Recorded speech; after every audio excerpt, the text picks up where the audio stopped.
The Blackbird, sung by La Caita. This is Democracy Now!, democracynow.org, the War and Peace Report. I'm Amy Goodman. And I'm Juan Gonzalez. We turn now to Madrid, Spain, where the central square known as Puerta del Sol has become an urban encampment for tens of thousands of protesters. They are calling for better economic opportunities, a more representative electoral system, and an end to political corruption. Espero que mejore la situación, que nos dé una calidad de vida mejor, que tengamos más derecho a un trabajo fijo, con un futuro. I hope this changes our situation and that we improve our quality of life. We have a right to regular jobs, a future and a decent salary, to more opportunities in life, the chance to get a house, to pay for that house without being enslaved, but especially a better quality of life. Y sobre todo eso, tener más calidad de vida en general. The protests started on May 15th and have since spread to more than a dozen cities across Spain. The country has the highest unemployment rate in Europe. Nearly half of its population under 30 is jobless. The protests continued this past weekend despite a ban on demonstrations the day before local elections. Spain's Conservative Party made major gains over the socialist incumbent, but protesters remain undeterred. They're sustaining their decentralized movement through donations of food, fuel, and even computers. Daily assemblies democratically vote on all decisions, and local committees are assigned different tasks, from cleanup operations to legal affairs. To further discuss the protests in Spain, as well as Sunday's local elections, we turn now to two guests in Madrid by Democracy Now! Video stream. We are joined by Maria Carrion, independent journalist who is a former producer of Democracy Now!, and we're joined by Martinoz, a spokesperson for the pro-democracy movement Toma la Plaza, Take the Square. It's great to have you both with us. Maria, why don't you lay out the big picture so people in the United States and around the world understand what has been happening in Spain, the significance of this movement and what it's called? Well, it has many names. One of them is Take the Plaza. Another one is Democracia Ya, or Democracia Real Ya, real democracy now. And what has been going on in Spain, you very well pointed it out, is that there's a massive unemployment rate. 5 million people are unemployed, and a large percentage of them are really young people. The crisis, the economic crisis, has really affected all aspects of society, and the socialist government has panicked, and basically it's trying to avoid a Portugal or a Greece-like bailout, or an Ireland-like bailout. And it's doing so by cutting back tremendously on social welfare programs, on education, on a number of key things that the socialists ran on and that people expected. And so as a result, people have taken to the streets, they have organized, and they've almost turned their backs on the political system. The political system is broken. The elections on Sunday proved that, because a party that basically ran on no platform, which is the conservative PP, swept through municipal and regional elections, won almost everything, and based on nothing, and also with a large number of candidates who are being either investigated or tried for corruption. So young people have taken to the squares, not only in Puerta del Sol, but almost everywhere in Spain.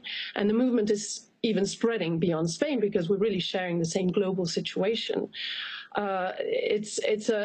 People are saying, no matter what happened on Sunday, the entire system has to change. This is not just about two-party system, because the two main parties are really not responding to people's needs. And Maria, how did this change occur, given the fact that when the socialists came in, José Luis Zapatero, after those terrorist bombings in Spain, there was so much hope, and he withdrew troops from Iraq, the Spanish troops from Iraq. He attempted to institute gay marriage and gender equality. What happened to the socialist government that it became so distant from its own people?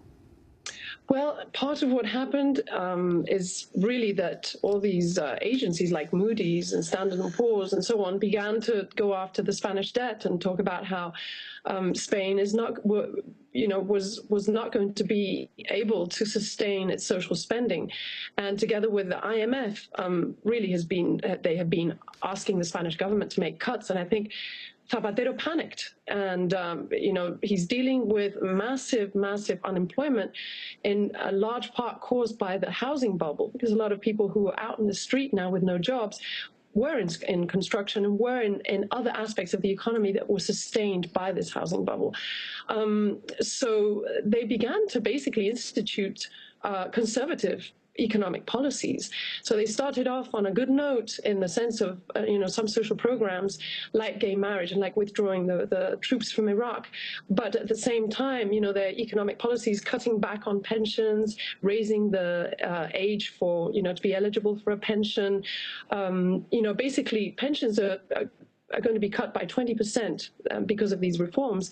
They began to disconnect from their own electorate. As a result, what you find with these elections is that the PP hasn't so much gone up as the socialists have gone down tremendously and lost many votes. Some of those votes actually have gone to smaller parties like the Izquierda Unida, which is to the left of the Socialist Party. A lot of them are blank votes. Almost 1 million people decided to cast a protest vote and just vote blank, and some people stayed home. And so I think that listening to the IMF and listening to these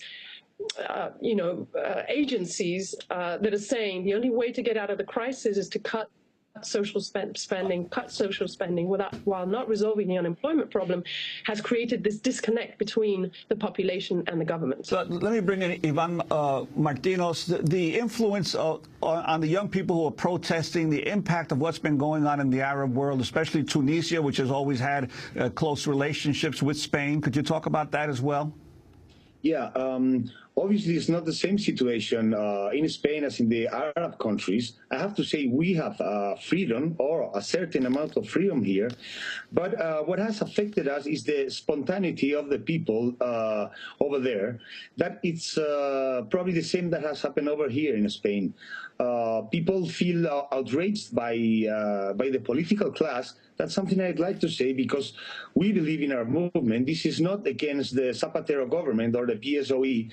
This is, again, the whole political class. We've come to a point in which we don't feel represented by them, which is what we pay them for. And we have seen that it's not a matter of asking them to represent us or to tell them to please do what they should do, but we have to force them, because they on their own are not going to do what they have to do.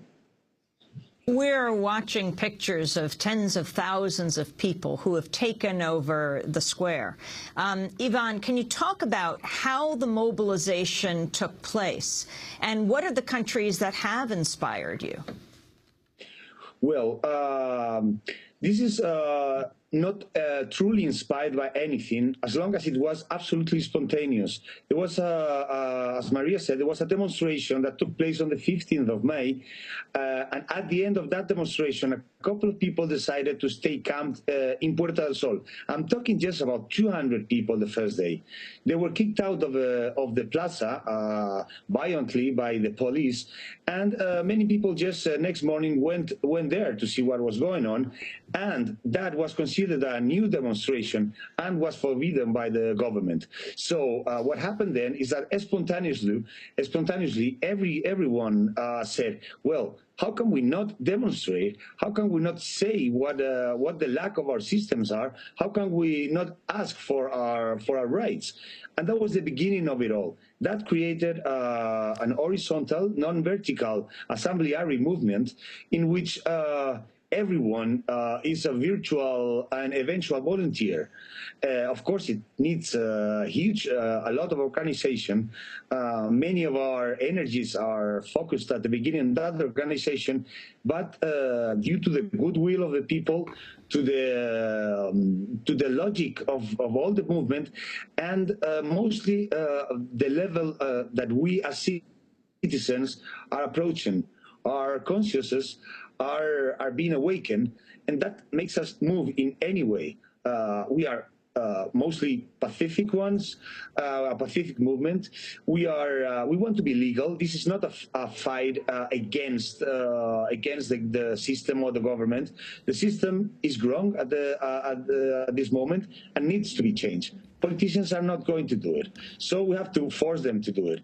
And the way to organize all the people, all the tens of thousands of people in the Puerta del Sol and in all of the main cities in Spain, which is over 30 demonstrations taking place now, is just a good organization and horizontal one. I mean, we don't want any pyramidal organization in which we have a leader you can look at, because that's not the point of it, of this. This is the people standing against something that they really feel it's not worth, it's not fair, and it's all right. It's to get something better. That's Ivan, I'd like to ask you about the role of the Spanish trade unions while all of these austerity measures of the Zapatero government were being implemented. What were the trade unions supposedly representing the interests of the workers doing during this time? At the end, as I said before, this political system we have, in which we include the trade unions, it's a very dark one. It's a political system that gives the back to the people. So at the end, what the people in the street think in Spain about the trade unions is that they haven't been representing them anymore. They have just been dealing with the enterprisers and just negotiating with them so that all of them can get as more as they can, and of course forgetting about the people. So how is this expected to play out? What is the list of demands that you have made as you talk about people in the square doing things democratically, food is being brought in, and also the role of social media in all of this, Ivan? Well, we have, at the moment, we have general reunions every day in which all the new points are considered and decided. At the moment, we are working on 4 main points, which is a renewal of the election law, which would end up in each vote meaning the vote and the voice of one person, more control of the corruption, not only in the political area, but in all the high areas of our society, the true separation of powers, because as you all know, in Spain and probably most of the world, but we're talking about Spain now, the low power is very related to the political parties. So we find that every 4 years, when we get a new government, a new political party in the government, all the Jews, the top sides of the top parts of the judges are just on the side of the politics. So we have no real separations of powers, and we do want, I mean, it's not that we want, it's that we are going to have a real separation of powers. And the 4th one is control over the politicians. It's very usual and very harmful to see in Spain, whenever you see a Congress meeting, to see more than half of the seats empty. We pay the politicians to represent us, and they have to go to the Congress. They have to tell us what they decide, and they have to let us decide for ourselves. It's not of them. So if one politician doesn't go one day to work, we see it in the camera because we got the means, we got the technology. He doesn't get paid. It's as simple as that. It's the same as happens with me as with everyone else. Those are the 4 points we're working at the moment. We have working commissions right now, working on them. And tomorrow, Friday, we are having a general meeting to put them all together, all what they have decided. And on Saturday, we are going to start meetings in every neighborhood and every town of Spain. Only in Madrid, which, you know, in terms of space, it's a small space of Spain. Only Madrid, there will be 250 meetings on Saturday. after which on Sunday we'll come back. Well, the camp will still be in the Puerta del Sol, and all the people from these neighborhood extensions meetings will come, and we will put together all this infrastructure so we can go on. And as I said, not ask the politicians to do what they should have done much earlier, but force them to do it, because they are not going to do it by themselves. Iván Martinoz, we want to thank you for joining us. Iván Martinoz is a spokesperson for the pro-democracy movement in Spain, and Maria Carrion, former Democracy Now! Producer, independent journalist. That does it for